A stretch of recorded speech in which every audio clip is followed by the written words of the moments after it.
Overthinking does not solve problems. It creates problems which does not even exist.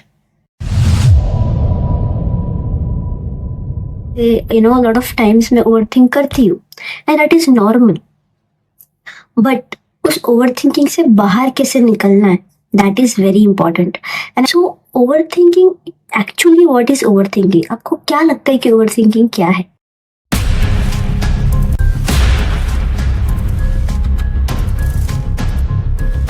So hello and welcome back to my channel. बताऊंगी side effects of overthinking, जो हमें लगता है कि शायद हमको we are not even aware of those side effects. So overthinking, actually what is overthinking? आपको क्या लगता है कि ओवरथिंकिंग क्या है? Basically, it's like a lot of thoughts coming in your mind at one time. Our mind can only control one thought. ठीक है, हमारे माइंड को सिर्फ एक थॉट की ही आदत है. इतने सारे थॉट अगर हम एक साथ हमारे माइंड को देंगे तो हमारा माइंड भी लिटरली एक टाइम पे थक जाएगा. ओके, और वो थकने की वजह से हम ओवरथिंक करते हैं, हमारा माइंड एकदम एग्जॉस्ट हो चुका होता है उस टाइम पे.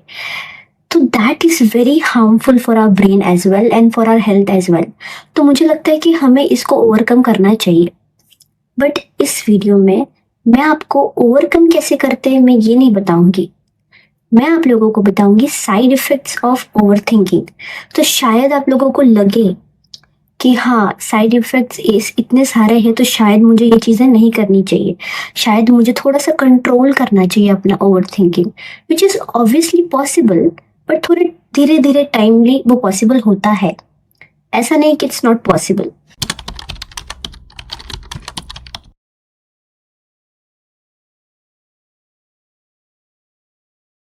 Is that it turns small problem into a huge problem. तो छोटी ही प्रॉब्लम होती है बट हमको लगता है कि ये बहुत बड़ी प्रॉब्लम है, ये हमसे सॉल्व नहीं हो सकती, ये चीज़ हमें लगती है. तो ओवरथिंकिंग से यही चीज़ होती है. तो वो एकदम छोटी छोटी चीज़ों को बहुत ज़्यादा ये कर देता है, कि हमें लगता है कि ये बहुत बड़ी चीज़ है, इससे हम आगे नहीं जा सकते, this is the end of our life and all. ये सब थॉट्स आने लगते हैं फिर, which is very dangerous to our health.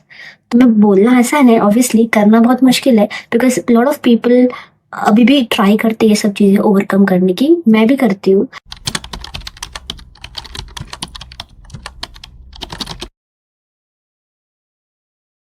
That confidence lose होता है हमारे अंदर.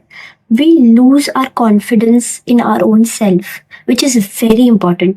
We neglect all these things, but ये एक्चुअली होता है slowly slowly, but it happens.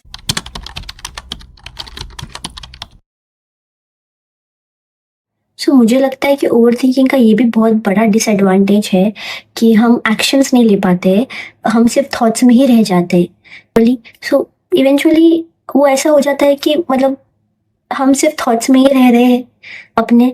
We are just overthinking and then actions कुछ नहीं हो रहे. So it even makes it worse. Thinking नहीं करना है, we need to act on it as well, which is very important.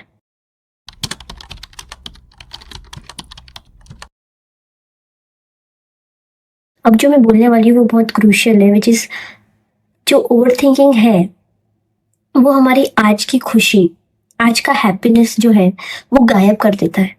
Which is very very sad, कि मतलब हम हमारी आज की खुशी जो है उसको हम भूल जाते हैं. ये नहीं होना चाहिए, राइट? तो मुझे लगता है वो बिल्कुल भी अच्छी चीज़ नहीं है. और लाइफ में कब क्या हो जाएगा वी नेवर नो.